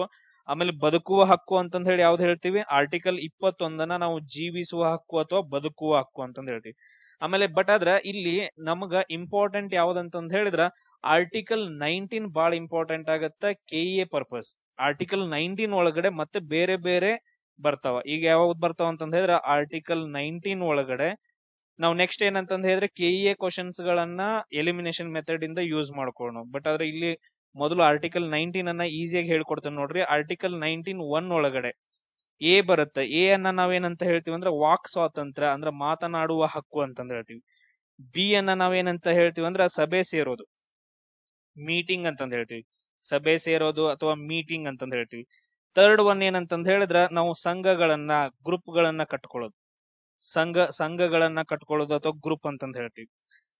ಅದಾದ ನಂತರ ನೆಕ್ಸ್ಟ್ ಏನಂತಂದ್ ಹೇಳ್ತೀವಿ ಅಂದ್ರೆ ಡಿ ಸಂಚರಿಸುವ ಹಕ್ಕು ಅಂತಂದ್ ಹೇಳ್ತೀವಿ. 19(1)(a) ಒಳಗಡೆ ಡಿ ಏನಂತಂದ್ ಹೇಳ್ತೀವಿ, ಸಂಚರಿಸುವ ಹಕ್ಕು ಅಂತಂದ್ ಹೇಳಿ. ಅದಾದ ನಂತರ ಈ ಏನ್ ಹೇಳ್ತೀವಿ ಅಂತಂದ್ ಹೇಳಿದ್ರ ನಾವು ಎಲ್ಲಿ ಬೇಕಾದಲ್ಲಿ ವಾಸ ಮಾಡಬಹುದು ಅಂತಂದ್ ಹೇಳಿ, ಇಂಡಿಯಾದಲ್ಲಿ ಎಲ್ಲಿ ಬೇಕಾದಲ್ಲಿ ವಾಸಿಸುವ ಹಕ್ಕು ಅಂತಂದ್ ಹೇಳ್ತೀವಿ. ಆಮೇಲೆ ನೆಕ್ಸ್ಟ್ ಇನ್ ಯಾವ್ದಂತಂದ್ ಹೇಳಿದ್ರ ಈ ಎಫ್ ಅಂತಂದ್ ಹೇಳಿ ಬರುತ್ತ. ಎಫ್ ಅಂತಂದ್ ಹೇಳಿದ್ರ ಇಲ್ಲಿ ಆಸ್ತಿ ಹಕ್ಕು ಅಂತಂದ್ ಹೇಳ್ತೀವಿ. ಆಸ್ತಿ ಹಕ್ಕನ್ನ ತೆಗೆದು ಹಾಕಿದಾರ ಆರ್ಟಿಕಲ್ 19(1)(f) ಒಳಗಡೆ ಇದನ್ನ ತೆಗೆದು ಹಾಕಿದಾರ. ನಿಮ್ಗೆ ಆಲ್ರೆಡಿ ಗೊತ್ತೈತಿ, 44ನೇ ತಿದ್ದುಪಡಿ ಮಾಡಿ ತೆಗೆದು ಹಾಕಿದಾರ. ಎಸ್, ಅದಾದ ನಂತರ ನೆಕ್ಸ್ಟ್ ಇನ್ನೊಂದ್ ಬರುತ್ತೆ ಎಫ್ ಜಿ ಅಂತಂದ್ ಹೇಳಿ. ಜಿ ಏನಂತಂದ್ ಹೇಳಿದ್ರೆ ಯಾವ ಬೇಕಾದ್ ನಾವು ಜಾಬ್ ಗಳನ್ನ ಮಾಡಬಹುದು ಅಂತಂದ್ ಹೇಳಿ ಸಂಕ್ಷಿಪ್ತ ರೂಪದಲ್ಲಿ. ಇವಾಗ ನಿಮ್ಗೊಂದು ಟ್ರಿಕ್ ಹೇಳ್ತೇನೆ ನಾನು. ಸೊ ಏನಂತಂದ್ ಹೇಳಿದ್ರೆ ಇವಾಗ ರೋಡ್ ಸೈಡ್ ನೀವು ನಿಂತ್ಕೊಂಡಿರ್ತೀರಿ, ನಿಮ್ ಫ್ರೆಂಡ್ಸ್ ಗಳೆಲ್ಲ ನಿಂತ್ಕೊಂಡಿರ್ತೀರಿ. ಈ ಕಡೆ ಸೈಡ್ ಏನಂತಂದ್ ಹೇಳಿದ್ರೆ ಒಂದ್ ಹುಡುಗಿಯರ್ ಗ್ರೂಪ್ ನಿಂತ್ಕೊಂಡಿರುತ್ತೆ, ಅದ್ರಲ್ಲಿ ಒಬ್ಬ ಚೆನ್ನಾಗಿರುವಂತ ಹುಡುಗಿ ಇರ್ತಾಳ. ಸೊ ಆಕಿನ್ ನೋಡಿದ ತಕ್ಷಣ ನಿನಗೆ ಏನ್ ಅನ್ಸುತ್ತೆ, ಬಾಳ್ ಚಂದ ಇರ್ತಾಳೆ, ಬಾಳ ಅಟ್ರಾಕ್ಟಿವ್ ಆಗಿರ್ತಾಳ. ಅವ್ಳು ನೋಡಿದ ತಕ್ಷಣ ನಿಂಗ್ ಮಾತಾಡ್ಬೇಕು ಅನ್ಸುತ್ತೆ. ಫಸ್ಟ್ ಒನ್ ವಾಕ್ ಸ್ವಾತಂತ್ರ್ಯ. ಎಸ್, ಮಾತಾಡ್ಬೇಕು ಅನ್ಸುತ್ತ. ನೀ ಮಾತಾಡ್ಬೇಕಂತಂದ್ ಹೇಳಿದ್ರೆ ನೀ ಏನ್ ಮಾಡ್ಬೇಕು, ಹೋಗಿ ಮೀಟ್ ಆಗ್ಬೇಕು, ಅಂದ್ರೆ ಸಭೆಯನ್ನ ಸೇರೋದು. ಸೆಕೆಂಡ್, ಹೋಗಿ ಮೀಟ್ ಆಗ್ತೀನಿ. ಮೀಟ್ ಆದ ನಂತರ ಏನು ಮಾತಾಡ್ತೀರಿ, ಒಂದೊಂದ್ ತಾಸು ಮಾತಾಡ್ತೀರಿ, 2 ತಾಸು ಮಾತಾಡ್ತೀರಿ, ಅದೇನು ಬಿಟ್ರ ಡೇ ಟೈಮ್ ಎಲ್ಲ ಮಾತಾಡ್ತೀರಿ ನೀವು. ಇಷ್ಟೆಲ್ಲಾ ಮಾತಾಡಿ ಆದ ನಂತರ ನೀವು ಸುಮ್ಮಿರ್ತಾರೇನ, ಅವಾಗ ಮೊಬೈಲ್ ನಂಬರ್ಗಳು ಎಲ್ಲ ಎಕ್ಸ್ಚೇಂಜ್ ಆಗ್ತಾವ ಇಬ್ಬರದು. ನೀ ಯಾಕಿದ್ ತಗೋತಿ, ಹಾಕಿದ್ ನಿನ್ ಹಿಂಗ್ ಎಕ್ಸ್ಚೇಂಜ್ ಆಗಿ ವಾಟ್ಸಪ್ ಗ್ರೂಪ್ ಒಳಗಡೆ ಏನ್ ಮಾಡ್ತೀರಿ ಅಂತಂದ್ ಹೇಳಿದ್ರ ನಿಮ್ದ ಒಂದು ಗ್ರೂಪ್ ಮಾಡ್ಕೊಂತೀರಿ. ಇಬ್ಬರದು ಗ್ರೂಪ್ ಮಾಡ್ಕೊಂಡು ಮೆಸೇಜ್ ಗಳನ್ನ ಮಾಡ್ತೀರಿ. ಅದನ್ನ ನಾವು ಸಂಘಗಳನ್ನ ಕಟ್ಕೊಳ್ಳೋದಂತಂದ್ ಹೇಳ್ತೀವಿ. ಸೊ ಈ ತರ ಗ್ರೂಪ್ ಒಳಗಡೆ ಸಂಘದೊಳಗಡೆ ಅಂದ್ರೆ ನೀವು ಮೆಸೇಜ್ ಮಾಡೋದಾಗಿರ್ಬೋದು. ಅದಾದ ನಂತರ 1 ತಿಂಗಳು ಅಥವಾ 15 ದಿನನೋ, 2 ತಿಂಗಳು ಈ ತರ ಎಲ್ಲಾ ಮಾಡಿದ ನಂತರ, ಮೆಸೇಜ್ ಗಳನ್ನೆಲ್ಲ ಮಾಡಿದ ನಂತರ ನೆಕ್ಸ್ಟ್ ಏನ್ ಮಾಡ್ತಾರೆ, ನೆಕ್ಸ್ಟ್ ಸ್ಟೆಪ್ ಹೋಗ್ತೀರಿ, ಸಂಚರಿಸೋದು. ಇಂಡಿಯಾದಲ್ಲಿ ಎಲ್ಲಿ ಬೇಕಾದಲ್ಲಿ ನೀವು ಸಂಚಾರ ಮಾಡಕ್ ಹೋಗ್ತೀರಿ, ಅಂದ್ರೆ ನೀವು ಎಲ್ಲಿ ಬೇಕಾದಲ್ಲಿ ತಿರುಗಾಡಕ್ ಹೋಗ್ತೀರಿ ಅಂತಂದೇಳಿ. ಯಾರ ಜೊತೆ, ನಿಮ್ ಹುಡುಗಿ ಜೊತೆ. ಅದಾದ ನಂತರ ನೆಕ್ಸ್ಟ್ ಒಂದ್ ಪ್ಲೇಸ್ ಹುಡುಕಾಡ್ತೀರಿ, ಅಂದ್ರ ಮಜಾ ಮಾಡಕ್ ಅಂತಂದ್ ಹೇಳಿ ಒಂದ್ ಪ್ಲೇಸ್ ನ ಹುಡುಕಾಡ್ತೀರಿ. ಅದ್ ಯಾವ ಬೇಕಾದ ಪ್ಲೇಸ್ ಆಗಿರ್ಬೋದು, ಅದ್ ನಿಮಗ್ ಬಿಟ್ಟಿದ್ದು. ಒಂದ್ ಪ್ಲೇಸ್ ನ ಹುಡುಕಾಡ್ತೀರಿ. ಇಷ್ಟೆಲ್ಲಾ ಆಗೋದೇನಂತಂದ್ ಹೇಳಿದ್ರೆ ಒಂದು 6-7 ತಿಂಗಳು ಪ್ರೊಸೆಸ್ ಆಗತ್ತೆ. ಇಷ್ಟ್ರೊಳಗಡೆ ನಿಂದ ಆಸ್ತಿ ಎಲ್ಲ ಎಕ್ಕೂಟ್ ಹೋಗಿರುತ್ತೆ, ಅದಕ್ಕ ತೆಗ್ದಾಕ್ಯಾರ. ನಿಂದ ಆಸ್ತಿ ಎಲ್ಲ ಏನಂತಂದ್ ಹೇಳಿದ್ರೆ ಎಕ್ಕೂಟ್ ಹೋಗಿರ್ತೈತೆ. ಇದಾದ ನಂತರ ನೆಕ್ಸ್ಟ್ ಆಸ್ತಿ ಇಲ್ಲ ಅಂತಂದ್ ಹೇಳಿ ಅವಳು ಏನ್ ಮಾಡ್ತಾಳ, ನಿನ್ನ ರಿಜೆಕ್ಟ್ ಮಾಡ್ತಾಳ, ಬ್ರೇಕಪ್ ಅಂತಂದ್ ಹೇಳ್ತಾಳ. ನನ್ಗ ನಿಂಗ ಸಂಬಂಧನೇ ಇಲ್ಲ, ಬ್ರೇಕಪ್ ಅಂತಂದ್ ಹೇಳಿ. ಇಷ್ಟ ಆದ ನಂತರ ನೀ ಏನ್ ಮಾಡ್ತಿ, ಫುಲ್ ಅಳ್ತಿ, ಫೀಲ್ ಆಗ್ತಿ, ಮನ್ಯಾಗಿನಾರ ಎಲ್ಲಾರು ಒಂಥರ ಬಯಕ್ ಸ್ಟಾರ್ಟ್ ಮಾಡ್ತಾರು. ಅದಾದ ನಂತರ ಇಂಟ್ರೆಸ್ಟ್ ಬರಂಗಿಲ್ಲ, ದೋಸ್ತುಗಳೆಲ್ಲ ಬಿಟ್ಟು ಹೋಗ್ತಾರು. ಅವಾಗ ನೀವ್ ಒಬ್ಬ ಆಗ್ತಿ. ಏನ್ ಮಾಡ್ತಿ, ಬದುಕ್ಬೇಕಲ್ಲ. ಆ ಬದುಕ್ಬೇಕಂತಂದ್ ಹೇಳಿದ್ರೆ ಯಾವ್ದು ಬೇಕಾದ ಯಾವ್ದೋ ಒಂದು ಜಾಬ್ ಮಾಡ್ಕೊಂತಿ. ಸೊ ಇದೇನಂತಂದ್ ಹೇಳಿದ್ರೆ ಒಂದ್ ಲವ್ ಸ್ಟೋರಿ ಆರ್ಟಿಕಲ್ 19(1) ಒಳಗಡೆ ABCDEFG ಅಂತಂದ್ ಹೇಳ್ತೀವಿ. ಇನ್ನು ನೆಕ್ಸ್ಟ್ ಏನ್ ಮಾಡೋಣ ಅಂತಂದ್ ಹೇಳಿದ್ರೆ KEA ಕ್ವಶನ್ಸ್ ಗಳನ್ನ ಎಲಿಮಿನೇಷನ್ ಮೆಥಡ್ ಮಾಡೋಣ. ಎಲ್ಲಾನು ಕಂಪ್ಲೀಟ್ ಆಗಿ 100% ಎಲಿಮಿನೇಷನ್ ಮೆಥಡ್ ಮಾಡಕ್ ಬರಂಗಿಲ್ಲ. ಮೇ ಬಿ 1 ಅಥವಾ 2 ಆಪ್ಷನ್ಸ್ ಗಳನ್ನ ತೆಗೆದು ಹಾಕ್ಬಹುದು, ಅಥವಾ ಡೈರೆಕ್ಟ್ ಆಗಿ ಆಪ್ಷನ್ಸ್ ಗಳನ್ನ ಹುಡ್ಕೊಂಡು ಏನಂತಂದ್ ಹೇಳಿದ್ರೆ ನಾವು ಕರೆಕ್ಟ್ ಆಪ್ಷನ್ ಅನ್ನ ಸರ್ಚ್ ಮಾಡಬಹುದು, ಟ್ರೈ ಮಾಡೋಣ. ಸೊ ಇಲ್ಲಿ ನೋಡ್ರಿ, ಈ ಕ್ವಶನ್ ಅನ್ನ ಟ್ರೈ ಮಾಡ್ರಿ. ತಪ್ಪಾದ ಹೊಂದಾಣಿಕೆಯನ್ನ ನಾವು ಗುರುತಿಸ್ಬೇಕು. ಇವಾಗ ತಪ್ಪಾದ ಹೊಂದಾಣಿಕೆ ಇಲ್ಲಿ ಶಾಯಿರಾ ಬಾನು ಪ್ರಕರಣ ಅಂತಂದ್ ಐತೆ, ಅರುಣಾ ಶಾನ್ಭಾಗ್ ಪ್ರಕರಣ, ಪ್ರಕಾಶ್ ಸಿಂಗ್ ಪ್ರಕರಣ, ವಿಶಾಖಾ ಪ್ರಕರಣ ಅಂತಂದ್ ಹೇಳಿದಾವ. ಎಲ್ಲಾನು ಡಿಫ್ರೆಂಟ್ ಆಗಿದಾವ. ಎಲ್ಲೂ ಕೂಡ ರಿಪಿಟೇಷನ್ ಇಲ್ಲ, ಏನು ಇಲ್ಲ. ನಾವು ಇವಾಗ ಜನರಲ್ ಆಗಿ ಥಿಂಕ್ ಮಾಡೋಣ. ಓಕೆ, ಈಗ ವಿಶಾಖಾ ಪ್ರಕರಣ ಲೈಂಗಿಕ ಕಿರುಕುಳದ ಬಗ್ಗೆ ಇರ್ಬೋದ್ರಿ. ಅದ್ರ ಸಂಬಂಧ ಲೈಂಗಿಕ ಕಿರುಕುಳ ಆಗಿದ್ದಕ್ಕೆ ಏನ್ ಮಾಡಿದಾರ ಅಂದ್ರ ಪ್ರಕರಣ ಆಗೈತ್ರಿ, ಕೇಸ್ ಆಗೈತೆ. ಪ್ರಕಾಶ್ ಸಿಂಗ್ ಪ್ರಕರಣ ಪೊಲೀಸ್ ಸುಧಾರಣೆ ಮಾಡ್ಬೇಕಂತಂದ್ ಹೇಳ್ರಿ. ಓಕೆ, ಅದನ್ನು ಓಕೆ ಅನ್ಕೊಳ್ಳೋಣ. ನೆಕ್ಸ್ಟ್ ಅರುಣಾ ಶಾನ್ಭಾಗ್ ಪ್ರಕರಣ ದಯಾಮರಣಕ್ಕೋಸ್ಕರ ಅವ್ರು ಸತ್ತೋಗ್ಬೇಕು ಅಂತಂದ್ ಹೇಳ್ಬಿಟ್ಟು ಒಂದು ಕೇಸ್ ಪ್ರಕರಣ ಹೋರಾಟ ಮಾಡಿದಾರಂತ. ಓಕೆ, ಅದನ್ನ ಅನ್ಕೊಳ್ಳೋಣ. ನೆಕ್ಸ್ಟ್ ಈಗ ಶಾಯಿರಾ ಬಾನು ಪ್ರಕರಣ ಅಂತಂದೈತ, ಮುಸ್ಲಿಂ ವಿಚ್ಛೇದಿತ ಪತ್ನಿಯ ನಿರ್ವಹಣೆಗೋಸ್ಕರ ಏನಿದು ಅಂದ್ರೆ ಇವಾಗ ಆಲ್ರೆಡಿ ವಿಚ್ಛೇದನ, ಡಿವೋರ್ಸ್ ಆಗಿರುತ್ತೆ. ಡಿವೋರ್ಸ್ ಆದ ನಂತರ ಪತ್ನಿಯ ನಿರ್ವಹಣೆಗೋಸ್ಕರ ದುಡ್ಡು ಬೇಕು ಅಂತಂದ್ ಹೇಳಿ ಇದು ಕೇಸ್. ಇದು ಅಂದ್ರೆ ನಾವು ಇಂಗ್ಲಿಷ್ ನಾಗ ನೋಡಿದ್ವಿ ಅಂತಂದ್ ಹೇಳಿದ್ರೆ ಇಲ್ಲಿ ಮೇಂಟೆನೆನ್ಸ್ ಫೀಸ್ ಬೇಕು ಅಂತಂದ್ ಹೇಳಿ ಇದು ಕೇಸ್ ಅಂತಂದೈತೆ ಇಂಗ್ಲಿಷ್ ನಾಗ ನೋಡಿದ್ರ. ಅಂದ್ರ ಈ ಕೇಸ್ ಏನಂತಂದ್ ಹೇಳಿದ್ರ ನಿರ್ವಹಣೆಗೋಸ್ಕರ ದುಡ್ಡು ಬೇಕು ಅಂತಂದ್ ಹೇಳಿ. ಈಗ ನಾವು ಜನರಲ್ ಆಗಿ ಥಿಂಕ್ ಮಾಡೋಣ, ಯಾವ್ದು ಕರೆಕ್ಟ್ ಯಾವ್ದು ರಾಂಗ್ ಅಂತಂದ್ ಹೇಳಿ. ಸರಿ, ಇಲ್ಲಿ ಏನಂತಂದ್ ಹೇಳಿದ್ರೆ ಇದು ಶಾಯಿರಾ ಬಾನು ಮುಸ್ಲಿಂ ಪ್ರಕರಣ ಅಂತಂದ್ ಹೇಳಿದ್ರ, ಈಗ ನಮ್ ಇಂಡಿಯಾದೊಳಗ ತಗೊಳ್ರಿ, ಎಲ್ಲೇ ತಗೊಳ್ರಿ, ಮುಸ್ಲಿಂ ಹೆಣ್ಮಕ್ಳಿಗೆ ಅಷ್ಟೊಂದು ಫ್ರೀಡಮ್ ಇಲ್ಲ. ಹೋಗ್ಬಿಟ್ಟು ದುಡ್ಡು ಬೇಕು ಅಂತಂದ್ ಹೇಳಿ, ಅಥವಾ ಸಡನ್ ಆಗಿ ಏನಂತಂದ್ರೆ ವಿಚ್ಛೇದನ ತಗೊಂಡು ಏನೋ ಒಂದ್ ಮಾಡಿ ಕೇಸ್ ಹಾಕೋಣ, ದುಡ್ಡು ಬರತ್ ಅಂತಂದ್ ಹೇಳಿ ಇಷ್ಟೊಂದು ಫ್ರೀಡಮ್ ಎಲ್ಲ ಇಲ್ಲ. ಐತೇನೆ ಇಂಡಿಯಾದೊಳಗಾಗ್ಲಿ ಬೇರೆ ಕಡೆ ಎಲ್ಲೇ ಆಗ್ಲಿ ಮುಸ್ಲಿಂ ಮಹಿಳೆಯರಿಗೆ ಅಂತದ್ ಇಲ್ಲೇ ಇಲ್ಲ. ಏನಾದ್ರೂ ಮುಸ್ಲಿಂ ಮಹಿಳೆಯರ್ದು ಏನಾದ್ರೂ ಕೇಸ್ಗಳು ಹೋಗಿದಾವ ಅಂತಂದ್ ಹೇಳಿದ್ರೆ ಕೋರ್ಟ್ಗೆ, ಅದು ಯಾವ್ದಕ್ಕೋಸ್ಕರ ಹೋಗಿದಾವ, ತಲಾಕ್ಗೋಸ್ಕರ ಹೋಗಿದಾವ. ಯಾವ್ದಕ್ಕೋಸ್ಕರ ಹೋಗಿದಾವ, ಓನ್ಲಿ ತಲಾಕ್ಗೋಸ್ಕರ ಮಾತ್ರ ಹೋಗಿದಾವ. ಅಂದ್ರೆ ಇಲ್ಲಿ ಆಪ್ಷನ್ ಏನಾಗತ್ತ, ಎ ರಾಂಗ್ ಆಗತ್ತ. ನಾವು ಇದನ್ನ ಚೂಸ್ ಮಾಡ್ಕೋಬೇಕು, ಉಳಿದದ್ದೆಲ್ಲ ಕರೆಕ್ಟ್ ಇದಾವ. ಅಲ್ಲಿ ಮುಗೀತು, ಎ ರಾಂಗ್ ಅದು. ಸೊ ಅಷ್ಟೇ. ಅದಾದ ನಂತರ ಉಳಿದದ್ನ ನಾವೆಲ್ಲ ಕರೆಕ್ಟ್ ಅಂತಂದ್ ಹೇಳ ಅನ್ಕೊಂಡ್, ಯಾಕಂದ್ರೆ ಎಲ್ಲಿಯೂ ರಿಪೀಟ್ ಆಗಿಲ್ಲ, ಏನೂ ಆಗಿಲ್ಲ. ಅರುಣಾ ಶಾನ್ಭಾಗ್ ಏನಂತಂದ್ ಹೇಳಿದ್ರೆ ಇದ್ ನೆನ್ಪಿಟ್ಕೊಳ್ರಿ. ಈಗ ನಾನು ಇಲ್ಲಿ ಡೀಟೇಲ್ ಆಗಿ ಹೇಳ್ತೀನಿ. 2017 2017 ಶೈರಾ ಬಾನು ಕೇಸ್ ಹೋಗೈತೆ ತ್ರಿಬಲ್ ತಲಾಕ್ ವಿರುದ್ಧವಾಗಿ. ಇದೊಂದು ಅಸಂವಿಧಾನಕ ಅಂತಂದ್ ಹೇಳಿ ಒಂದು ತೀರ್ಪು ಬಂದೈತೆ, ಅದನ್ನ ರದ್ದು ಕೂಡ ಮಾಡಿದಾರೆ ತ್ರಿಬಲ್ ತಲಾಕ್ನ. ಅದು ಶೈರಾ ಬಾನು ಪ್ರಕರಣ ಒಳಗಡೆ ತ್ರಿಪಲ್ ತಲಾಕ್ ಪದ್ಧತಿಯನ್ನ ಅಸಂವಿಧಾನಿಕ ಅಂತಂದ್ ಹೇಳಿ ಸುಪ್ರೀಂ ಕೋರ್ಟ್ ರದ್ದು ಮಾಡೈತೆ. ನೆಕ್ಸ್ಟ್ ಅರುಣಾ ಶಾನ್ಭೋಗ್ ಅಂತಂದ್ ಹೇಳಿ, ಅರುಣಾ ಶಾನ್ಭಾಗ್ ಅಂತಂದ್ ಹೇಳಿದ್ರ ಇವ್ರು 2011 ಒಳಗಡೆ ಸೊ ಕೆಲವೊಂದು ಷರತ್ತುಗಳೊಂದಿಗೆ ಏನ್ ಮಾಡಿದಾರೆ ಅಂತಂದ್ ಹೇಳಿದ್ರೆ ಪ್ಯಾಸಿವ್ ಎಥಿನೇಷಿಯಾ ಅಂತಂದ್ ಹೇಳಿ, ಇಚ್ಛಾಮರಣ ಅಂತಂದ್ ಹೇಳ್ತೀವಿ. ಸೊ ಕೋರ್ಟ್ಗೆ ಏನಂತಂದ್ ಹೇಳಿದ್ರೆ ಇವರು ಅಪೀಲ್ ಮಾಡಿದ್ರು, ನಂಗೆ ಇಚ್ಛಾಮರಣ ಬೇಕು ಅಂತಂದ್ ಹೇಳಿ 2011 ಒಳಗಡೆ. ನೆಕ್ಸ್ಟ್ ಪ್ರಕಾಶ್ ಸಿಂಗ್ ಪ್ರಕರಣ ಅಂತಂದ್ ಐತ್ ನೋಡ್ರಿ. ಇದು 2006 ಭಾರತದಲ್ಲಿ ಪೊಲೀಸ್ ಇಲಾಖೆಯ ಸುಧಾರಣೆಗಳು ಮತ್ತು ರಾಜಕೀಯ ಹಸ್ತಕ್ಷೇಪ ಆಗ್ಬಾರ್ದು, ಅಂದ್ರೆ ಪಾಲಿಟಿಷಿಯನ್ಸ್ ಪೊಲೀಸರು ಹಸ್ತಕ್ಷೇಪ ಆಗ್ಬಾರ್ದು ಅಂತಂದ್ ಹೇಳಿ ತಡೆಯೋಕೆ ಸುಪ್ರೀಂ ಕೋರ್ಟ್ ಏನ್ ಮಾಡೈತೆ ಅಂದ್ರೆ ಕೆಲವೊಂದು ಸುಧಾರಣೆಗಳನ್ನ ಮಾಡೈತೆ ಈ ಕೇಸ್ ಮೂಲಕ. ಆಮೇಲೆ ಲಾಸ್ಟ್ ವಿಶಾಖ ಪ್ರಕರಣ ಅಂತಂದೈತ್ ನೋಡ್ರಿ. 1997 ಕೆಲಸದ ಸ್ಥಳಗಳಲ್ಲಿ ಅಂದ್ರೆ ಮಹಿಳೆಯರ ಮೇಲೆ ಲೈಂಗಿಕ ಕಿರುಗಳಾಗೋದ್ರಿಂದ ಅಲ್ಲಿ ಕೇಸ್ ಆಗಿತ್ತು. ಅದಕ್ಕೋಸ್ಕರ ಸುಪ್ರೀಂ ಕೋರ್ಟ್ ಏನ್ ಮಾಡೈತೆ ಅಂದ್ರೆ ಕೆಲವೊಂದು ಗೈಡ್ ಲೈನ್ಸ್ ಗಳನ್ನ ಬಿಡುಗಡೆ ಮಾಡೈತೆ. ಆ ಗೈಡ್ ಲೈನ್ಸ್ ಏನಂತ ಕರಿತೀವಿ ಅಂದ್ರೆ ವಿಶಾಖ ಗೈಡ್ ಲೈನ್ಸ್ ಅಂತ ಕರಿತೀವಿ. ವಿಶಾಖ ಗೈಡ್ ಲೈನ್ಸ್ ಅಂತಂದ್ ಹೇಳಿ ಕರೀತಾರ. ಇಷ್ಟು ಡೀಟೇಲ್ಸ್ ಗಳನ್ನ ಇವುಗಳನ್ನ ನೆನ್ಪಿಟ್ಕೊಡ್ರಿ. ಸೊ ನೆಕ್ಸ್ಟ್ ಕ್ವಶನ್ ನೋಡ್ರಿ, ಭಾರತವು ಈ ಕೆಳಗಿನ ಯಾವುದರ ಸದಸ್ಯ ರಾಷ್ಟ್ರವಾಗೈತಿ ಅಂತಂದೇಳಿ ಕ್ವಶನ್ ಅನ್ನ ಕೇಳಿದಾರ. ಈಗ ನಾವು ಫಸ್ಟ್ ಆಪ್ಷನ್ಸ್ ಗಳನ್ನ ನೋಡೋಣ. ಆಪ್ಷನ್ ಎ, ಅದಾದ ನಂತರ ನೆಕ್ಸ್ಟ್ ಏನೈತೆ ಅಂತಂದ್ ಹೇಳಿದ್ರೆ ಆಪ್ಷನ್ ಎ, ಇದ್ರಲ್ಲಿಯೂ ಆಪ್ಷನ್ ಎ ಐತೆ, ಇದ್ರಲ್ಲಿಯೂ ಆಪ್ಷನ್ ಎ ಐತೆ, ಇದ್ರಲ್ಲಿಯೂ ಆಪ್ಷನ್ ಎ ಐತೆ. ಸೊ ಯಾವ್ದು ಸರಿ ಅಂತಂದ್ ಹೇಳಿ ಕೇಳಿದಾನ, ಅದಕ್ಕೋಸ್ಕರ ಎಲ್ಲಾ ಕಡೆ ಏನಂತಂದ್ ಹೇಳಿದ್ರೆ ಆಪ್ಷನ್ ಎ ಇರೋದ್ರಿಂದ ನಾವೇನ್ ಹೇಳ್ತೀವಿ ಸರ್, ಇದು G20 ಒಳಗಡೆ ನಮ್ಮ ಭಾರತ ದೇಶ ಸದಸ್ಯ ರಾಷ್ಟ್ರವಾಗಿತ್ರಿ 100% ಅಂತ ಹೇಳಿ. ಸರ್ ಮತ್ ಪ್ರೀವಿಯಸ್ ಕ್ವಶನ್ಸ್ ಅಲ್ಲಿ ಯಾಕೆ ಇದು ಮಾಡ್ಲಿಲ್ರಿ? ಇಲ್ಲಿ ನೋಡ್ರಿ, ಇಲ್ಲೂ ಕೂಡ ಎ ಐತಿ, ಇಲ್ಲೂ ಕೂಡ ಎ ಐತಿ, ಇಲ್ಲಿ ಕೂಡ ಎ ಐತಿ, 3 ತಗೊಂಡಲ್ಲಿ ಎ ಐತಿ. ಅದಾದ ನಂತರ ನೆಕ್ಸ್ಟ್ ನಾವೇನ್ ಮಾಡಿದ್ವಿ, ಮುಸ್ಲಿಂ ಮಹಿಳೆಯರು ಅನ್ನೋ ಒಂದು ಜನರಲ್ ಸ್ಟೇಟ್ಮೆಂಟ್ ಇಂದ ನಾವು ನೋಡಿದ್ವಿ ಈ ತರ ಕ್ವಶನ್ ಬರಂಗಿಲ್ಲ ಅಂತಂದ್ ಹೇಳಿ ಕೇಸ್ಗಳು. ಬಟ್ ಇದು ಇದ್ರಲ್ಲಿ ಏನಂತಂದ್ ಹೇಳಿದ್ರೆ ಪ್ರಾಪರ್ ಆಗಿ ನೋಡ್ಕೊಳ್ರಿ, ಎ ಎ ಎ ಎ ಅಂತಂದ್ ಹೇಳಿ ಎಲ್ಲಾ ಕಡೆ ಸದಸ್ಯ ರಾಷ್ಟ್ರ ಅಂದ್ರೆ ಎ ಅಂತಂದ್ ಹೇಳಿ G20 ಒಂದು ಸಂಘ ಐತೆ, ಅದಕ್ಕೆ ಭಾರತ ರಾಷ್ಟ್ರ ಸದಸ್ಯವಾಗೈತೆ ಅಂತಂದ್ ಹೇಳಿ ಎಲ್ಲಾ ಆಪ್ಷನ್ಸ್ ಒಳಗೆ ಕೊಟ್ಟಿದ. ಅದಕ್ಕೋಸ್ಕರ ನಾವು ಯಾವ್ದನ್ನು ಚೂಸ್ ಮಾಡಿದ್ರು ಕೂಡ G20 ಅನ್ನೋದು ಬಂದ ಬರುತ್ತೆ. ಅದಕ್ಕೋಸ್ಕರ 100% ಆನ್ಸರ್ G20 ಅಂತಂದ್ ಹೇಳಿ ಒಂದ್ ಬಂತು. ಇದು ಕರೆಕ್ಟ್ ಆಯ್ತು. ಇನ್ ನೆಕ್ಸ್ಟ್ ನೋಡೋಣ ಸರ್, ನಾವು ಟ್ರಿಕ್ಸ್ ಹೇಳೋ ಪ್ರಕಾರ ನಾವ್ ಹೇಳ್ತೀವಲ್ಲ, ಶಾಂಘೈ ಕೋಆಪರೇಷನ್ ಆರ್ಗನೈಸೇಷನ್ ನಿನಗೆ ಅರ್ಥ ಆಗ್ಲಿಲ್ಲ ಅಂತಂದ್ ಹೇಳಿದ್ರೆ ನೀ ಬ್ರಕೆಟ್ ಒಳಗಡೆ ನೋಡು, ಇದು ಕರೆಕ್ಟ್ ಆಗೈತೆ ಅಂತಂದ್ ಹೇಳಿ. ಬ್ರಕೆಟ್ ಒಳಗೆ ಅದಕ್ಕೆ ಕೊಡ್ತಾವ, ಕನ್ಫ್ಯೂಸ್ ಮಾಡ್ಕೊಳಕ್ ಹೋಗ್ಬೇಡ ಅಂತಂದ್ ಹೇಳಿ, ಇದು ಕರೆಕ್ಟ್ ಐತೆ. ಆಮೇಲೆ ನ್ಯೂ ಡೆವಲಪ್ಮೆಂಟ್ ಬ್ಯಾಂಕ್ ಅದನ್ನು ಕೂಡ ಏನಂತಂದ್ ಹೇಳಿದ್ರೆ ಅವ್ನ್ ಬ್ರಕೆಟ್ ಒಳಗಡೆ ಕೊಟ್ಟಿದ್ದ, ತಗೋ ಇದು ಕೂಡ ಕರೆಕ್ಟ್ ಐತೆ ಅಂತಂದ್ ಹೇಳಿ ಕನ್ಫ್ಯೂಸ್ ಮಾಡ್ಕೊಳಕ್ ಹೋಗ್ಬೇಡ. ಈ 3 ಏನಂತಂದ್ ಹೇಳಿದ್ರೆ ಕರೆಕ್ಟ್ ಇದಾವ, ACD ಅಂತಂದ್ ಹೇಳ್ತೀವಿ. ಯಾವ್ದಂತಂದ್ ಹೇಳ್ತೀವಿ, ACD. ಈಗ ನೋಡ್ರಿ, ಎ ಮಾತ್ರ ಬರಂಗಿಲ್ಲ, ಇಲ್ಲಿ ಡಿ ಇಲ್ಲ, ಇದು ಬರಂಗಿಲ್ಲ. ಇಲ್ಲಿ ABCD ಅಂತಂದೈತೆ, ಅದಾದ ನಂತರ ACD ಅಂತಂದೈತೆ, ಈ ಎರಡರಲ್ಲಿ ಬರ್ತಾವ. ಬಟ್ ಅದ್ರ G7 ಅಂತಂದ್ ಹೇಳಿದ್ರೆ ನಿಮ್ಗೆ ಗೊತ್ತಿರ್ಬೇಕು, ಮೊದಲು ಇದನ್ನ G8 ಅಂತಂದ್ ಹೇಳ್ತಾ ಇದ್ರು. ರಷ್ಯಾ ಏನ್ ಮಾಡೈತೆ ಅಂದ್ರ ಅದರಿಂದ ಹೊರಗುಳ್ದೈತೆ. ಆಮೇಲೆ G7 ಆಗಿಬಿಟ್ಟೈತಿ. ಈಗ ಅದು ರಷ್ಯಾ ಹೊರಟು ಹೋಗ್ಬಿಟ್ಟೈತೆ ಆ ಗುಂಪಿಂದ, ಅದಕ್ಕೋಸ್ಕರ ಅದು G7 ಆಗೈತೆ. ರೀಸೆಂಟ್ ಆಗಿ G7 ಸಮ್ಮಿಟ್ ಆಗೈತಿ.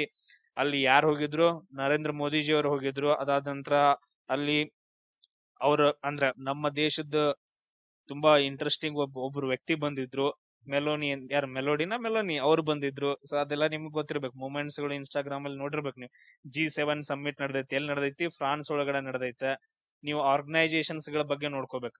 KEA ಹಾಟ್ ಟಾಪಿಕ್ ಯಾವ್ಯಾವ, ಫಸ್ಟ್ ಒನ್ ಸರ್ ಕೇಸ್ ಗಳ ಬಗ್ಗೆ ನಾನು ಲಾಸ್ಟ್ ಡಿಸ್ಕಷನ್ ಮಾಡ್ತೀನಿ. ಎಲ್ಲಾ ಕೇಸ್ಗಳನ್ನ ಒಂದ್ 7-8 ಬರ್ತಾವ.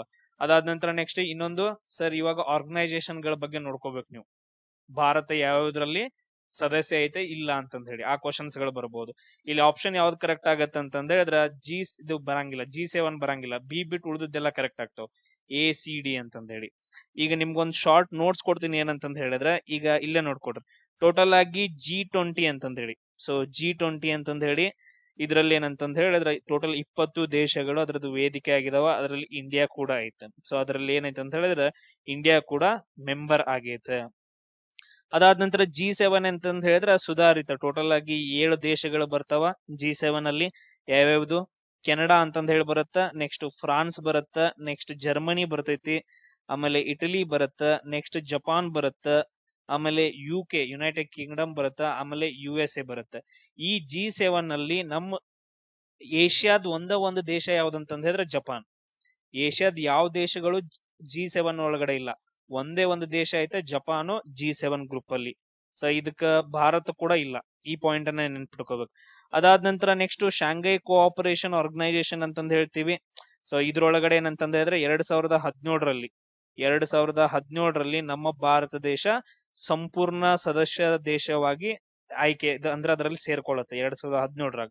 ಅದಾದ ನಂತರ ನೆಕ್ಸ್ಟ್ ನ್ಯೂ ಡೆವಲಪ್ಮೆಂಟ್ ಬ್ಯಾಂಕ್ ಅಂತಂದ್ ಹೇಳಿ ಬರುತ್ತೆ ನೋಡ್ರಿ. ಇದ್ರ ಬಗ್ಗೆ ಹೇಳ್ಬೇಕಂದ್ರ ಬ್ರಿಕ್ಸ್ ಒಳಗಡೆ ಏನೈತೆ, ನಮ್ ಭಾರತ ದೇಶ ಐತಲ್ಲ, ಬ್ರೆಜಿಲ್, ರಷ್ಯಾ, ಇಂಡಿಯಾ, ಚೀನಾ ಮತ್ತು ಸೌತ್ ಆಫ್ರಿಕಾ ಇವೆಲ್ಲಾ ದೇಶಗಳು ಸೇರಿ ಒಂದು ಬ್ಯಾಂಕ್ ಅನ್ನ ನಿರ್ಮಾಣ ಮಾಡಿದಾರವ, ನ್ಯೂ ಡೆವಲಪ್ಮೆಂಟ್ ಬ್ಯಾಂಕ್ ಅಂತಂದ್ ಹೇಳಿ. ನೀವು ನನ್ನ ಕರೆಂಟ್ ಅಫೇರ್ಸ್ ಗಳನ್ನ ನೋಡಿದ್ರೆ ಅದ್ರಲ್ಲಿ ಎಲ್ಲ ಕವರ್ ಆಗಿದಾವ.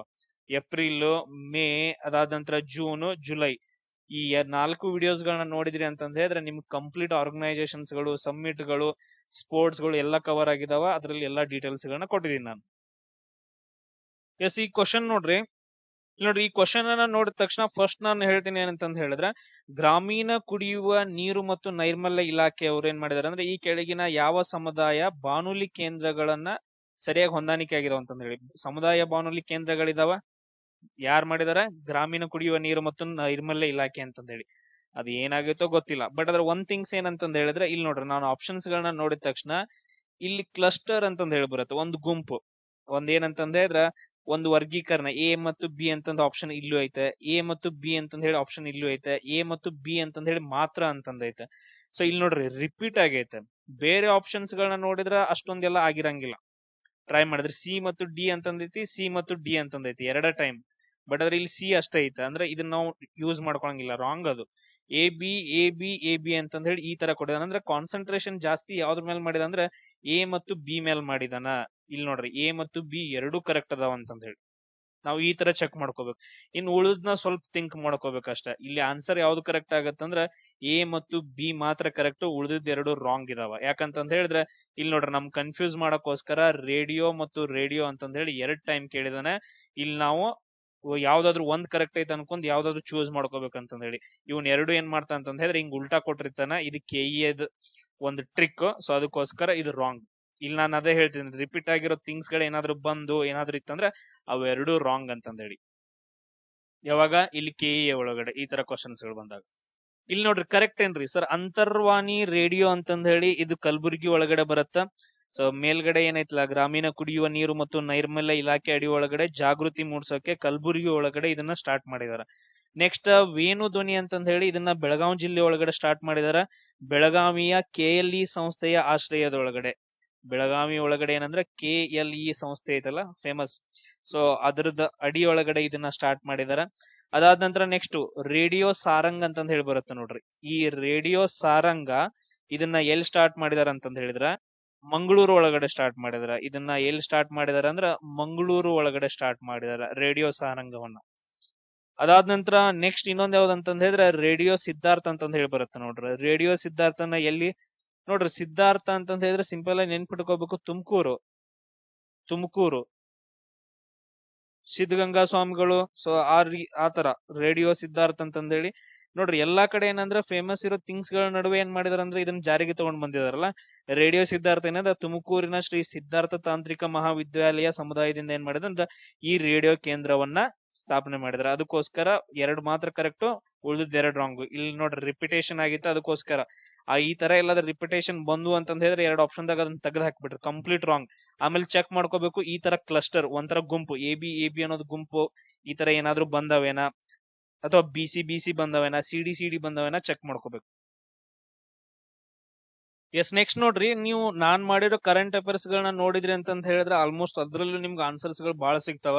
ಯಾಕಂತಂದ್ ಹೇಳಿದ್ರೆ ಇವೆಲ್ಲ ಆರ್ಗನೈಸೇಷನ್ಸ್ ಗಳು, ಸಮ್ಮಿಟ್ ಗಳು, ಕಾನ್ಫರೆನ್ಸ್ ಗಳೆಲ್ಲ ಕವರ್ ಆಗಿದಾವ.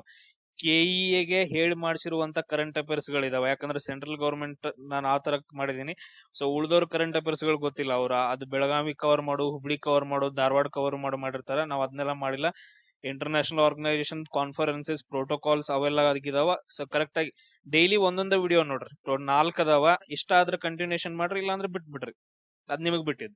ಬಟ್ ಆದ್ರೆ ಇಲ್ಲಿ ನೋಡ್ರಿ ನೆಕ್ಸ್ಟ್ ಕ್ವಶನ್ ಏನಂತಂದ್ ಹೇಳಿದ್ರೆ, ನಾನ್ ನೋಡುಲ್ದನ ಒಂದು ಆಪ್ಷನ್ ಕರೆಕ್ಟ್ ಹಾಕ್ತೀನಿ. ಇವಾಗ ಹೆಂಗಂತಂದ್ ಹೇಳಿದ್ರೆ ಈ ಆಪ್ಷನ್ಸ್ ಗಳನ್ನ ನೋಡ್ರಿ.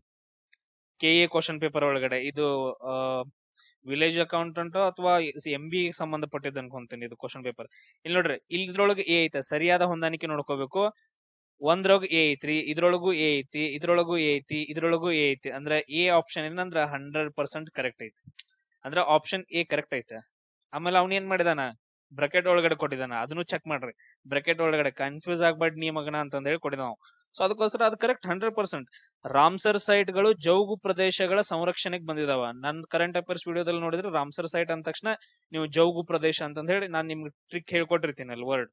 ಅದಾದ ನಂತರ ನೆಕ್ಸ್ಟ್ ನೋಡ್ರಿ, ಇನ್ನೊಂದು Ramsar, Kyoto protocol, ಮಾಂಟ್ರಿಯಾಲು, Bretton Woods ಹಿಂಗೆಲ್ಲ ಬಂದು CO2 ಇವೆಲ್ಲ ಯಾವ್ದಕ್ ರಿಲೇಟೆಡ್ ಇದಾವ ಅಂದ್ರೆ ಎನ್ವಿರಾನ್ಮೆಂಟ್ ಗೆ ರಿಲೇಟೆಡ್ ಇದಾವ. ಯಾವ್ದಕ್ಕ? ಎನ್ವಿರಾನ್ಮೆಂಟ್ ರಿಲೇಟೆಡ್ ಇದಾವ. ಸರ್ ನಾನು ಎಲ್ಲೋ ಕೇಳಿದೇನ್ರಿ ಕ್ಯೂಟೋ ಪ್ರೋಟೋಕಾಲ್, ನಾನು ಕೇಳಿದಂಗ ಅನ್ಸಾಯ್ತಲ್ಲ, ಎಲ್ಲೋ ಕೇಳಿದೇನ್, ಓದಿದೇನ್ರಿ ಕ್ಯೂಟೋ ಪ್ರೋಟೋಕಾಲ್ ಓದೇನ್ರಿ. ಸರ್ ಮಾಂಟ್ರಿಯಲ್ ಪ್ರೋಟೋಕಾಲ್ ನಾವು ಓದಿದೇನ್ರಿ, ಮಾಂಟ್ರಿಯಲ್ ಪ್ರೋಟೋಕಾಲ್ ಓದಿದೇನ್ರಿ. ಬಟ್ ಆದ್ರೆ ಇದೇನೋ ಹೊಸಾದೈತ್ ನೋಡ್ರಿ, ನನಗೂ ಹಂಗ ಅನ್ಸಾಯ್ತು. ಈಗ ನೋಡಕತ್ತ ನನಗೂ ಹೊಸಾದ್ ಅನ್ಸಾಯ್ತಿದ್, ನಿಮಗೂ ಹೊಸಾದ ಅನ್ಸಾಯ್ತು ಯಾಕೋ? ಎಸ್, ಅದನ್ನ ತಲೆಯಾಗಿ ಇಟ್ಕೊಳ್ರಿ. ನೆಕ್ಸ್ಟ್ ಈಗ ನಾವು ಆಪ್ಷನ್ ನೋಡೋಣ. ಸರ್ ಇದ್ರಲ್ಲೂ ಬಿ ಐತ್ರಿ, ಇದ್ರಲ್ಲೂ ಬಿ ಐತಿ, ಇದ್ರಲ್ಲೂ ಬಿ ಐತಿ. ಅಂದ್ರೆ ಬಿ ಆಪ್ಷನ್ ಏನಂದ್ರ ಆಲ್ಮೋಸ್ಟ್ 75% ಕರೆಕ್ಟ್ ಐತ್ರಿ. ಅಂದ್ರ ನಾವು ಇದನ್ನ ಕ್ಯೂಟೋ ಪ್ರೋಟೋಕಾಲ್ CO2 ಸಮಿತಿ ಅನ್ಕೊಂಡ್ಬಿಡೋಣ ನಾವು, ಅದು ಕರೆಕ್ಟ್ ಐತೆ. CO2 ಬೇರೆ ಆಪ್ಷನ್ ಇಲ್ಲ ನಿಮಗ. CO2 ಹೊರಸೂಸುವಿಕೆಯನ್ನ ಕಮ್ಮಿ ಮಾಡಕ್ ಏನಂದ್ರ ಕ್ಯೂಟೋ ಪ್ರೋಟೋಕಾಲ್ ನಡೆದೈತ. ಅದಾದ ನಂತರ ನೆಕ್ಸ್ಟ್ ಏನಂತಂದ್ ಹೇಳಿದ್ರ, ಈಗ ಈ 2 ಆಪ್ಷನ್ಸ್ ಗಳಲ್ಲಿ ಥಿಂಕ್ ಮಾಡೋಣ. ಇದ್ರಲ್ಲಿ ನೀವು ಯಾವ್ದನ್ನ ಕೇಳಿದಿರಿ ಅಥವಾ ಯಾವ್ದನ್ನ ಓದಿ, ಯಾವಾಗೋ ಒಂದ್ ಹಳೆ ಕಾಲದಲ್ಲಿ ಜಮಾನದಲ್ಲಿ ಎಲ್ಲೋ ಕೇಳಿಸ್ಕೊಂಡಿರೋದು ಅಥವಾ ಓದಿರೋದ್ ನೆನಪಿರತ್ತ. ಸರ್ ಮಾಂಟ್ರಿಯಲ್ ಓದಿದೇವ್ರಿ, ಆಮೇಲೆ ಲಾಂಗೆಸ್ಟ್ ಆನ್ಸರ್. ಇನ್ನೊಂದ್ ಯಾಕಂತಂದ್ ಹೇಳಿದ್ರೆ ಸೀನು ಕರೆಕ್ಟ್ ಅಂತ ಹೇಳೋದ್ನು, ಬಟ್ ಅದ್ರಲ್ಲಿ ABCD ಎಲ್ಲಾ ಅಂತಂದ್ ಹೇಳಿ ಆಪ್ಷನ್ ಕೊಟ್ಟಿಲ್ರಿ ಅವ. ಇದ್ರಲ್ಲಿ ಯಾವ್ದಾದ್ರು ಒಂದು ಆಪ್ಷನ್ ರಾಂಗ್ ಐತಿರ್ಬಹುದು. ಅದ್ರಲ್ಲಿ ನಾವು ಲಾಂಗೆಸ್ಟ್ ಆನ್ಸರ್ ನ ಚೂಸ್ ಮಾಡ್ತೀನಿ, ಯಾಕಂದ್ರೆ ಮಾಂಟ್ರಿಯಲ್ ಪ್ರೋಟೋಕಾಲ್ ಆಮೇಲೆ ಇನ್ನೊಂದು ಎನ್ವಿರಾನ್ಮೆಂಟ್ ಗೆ ಸಂಬಂಧಪಟ್ಟಿರೋದು ಎಲ್ಲೋ ಓದಿರೋದು ನೆನಪೈತೆ. ಸೊ ಅದಕ್ಕೋಸ್ಕರ ಡಿ ಅನ್ನ ನಾನು ಕರೆಕ್ಟ್ ಅನ್ಕೊಂತೀನಿ. ಇಲ್ಲಿ ಯಾವ್ದು ಕರೆಕ್ಟ್ ಆಗತ್ತ? ABD ಕರೆಕ್ಟ್ ಆಗ್ತವ. ಇದು ನೋಡ್ರಿ, ವುಡ್ಸ್ ಅಂತಂದೈತಲ್ಲ, ಬ್ರೇಟನ್ ವುಡ್ಸ್ ಕಾನ್ಫರೆನ್ಸ್ ಐತಲ್ಲ, ಇದು ಯಾವ್ದಕ್ ಸಂಬಂಧಪಟ್ಟೈತಂದ್ರ ಇದು ಹಣಕಾಸಿಗೆ ಸಂಬಂಧಪಟ್ಟೈತ. 1944 ಒಳಗಡೆ IMF ಅವರು, ಸೊ IMF ಅಂತಾರಾಷ್ಟ್ರೀಯ ಹಣಕಾಸು ಸಮ್ಮೇಳನ ನಡೆದೈತಿ. ಇದು IMF ಮತ್ತು ವರ್ಲ್ಡ್ ಬ್ಯಾಂಕ್ ದವ್ರು ನಡೆಸಿಕೊಟ್ಟಿರೋದು. IMF ಆಮೇಲೆ ವರ್ಲ್ಡ್ ಬ್ಯಾಂಕ್ ದವ್ರು ನಡೆಸಿಕೊಟ್ಟಿರುವಂತ ಸಮ್ಮೇಳನ ಬ್ರೇಟನ್ ವುಡ್ ಕಾನ್ಫರೆನ್ಸ್ ಅಂತಂದ್ ಹೇಳ್ತೀವಿ. 1944 ನಡೆದೈತೆ. ಈಗ ನಾವೇನ್ ಮಾಡೋಣ ಅಂತಂದ್ ಹೇಳಿದ್ರ, ಮೇನ್ ಇಂಪಾರ್ಟೆಂಟ್ 3 ಕಾನ್ಸೆಪ್ಟ್ಸ್ ಗಳನ್ನ ಡಿಸ್ಕಷನ್ ಮಾಡೋಣ. ಒಂದು, ಕೇಸಸ್ ಗಳ ಬಗ್ಗೆ ನೋಡ್ಕೊಳ್ಳೋಣ, KEA hot topic, favourite topic. Second one ಏನಂತಂದ್ ಹೇಳಿದ್ರೆ ಆರ್ಗನೈಸೇಷನ್ಸ್ ಗಳ ಬಗ್ಗೆ ನೋಡ್ಕೊಳ್ಳೋಣ, ಸಿಂಪಲ್ ಆಗಿ ಹೇಳ್ಕೊಡ್ತೀನಿ. ಥರ್ಡ್ ಒನ್ ಏನಂತಂದ್ ಹೇಳಿದ್ರೆ ಈ ತರ ಕಾನ್ಫರೆನ್ಸ್, ಎನ್ವಿರಾನ್ಮೆಂಟಲ್ ರಿಲೇಟೆಡ್ ಪ್ರೋಟೋಕಾಲ್ಸ್ ಗಳಾಗಿರ್ಬೋದು ಅಥವಾ ಕಾನ್ಫರೆನ್ಸ್ ಗಳ ಬಗ್ಗೆ ಡಿಸ್ಕಷನ್ ಮಾಡೋಣ.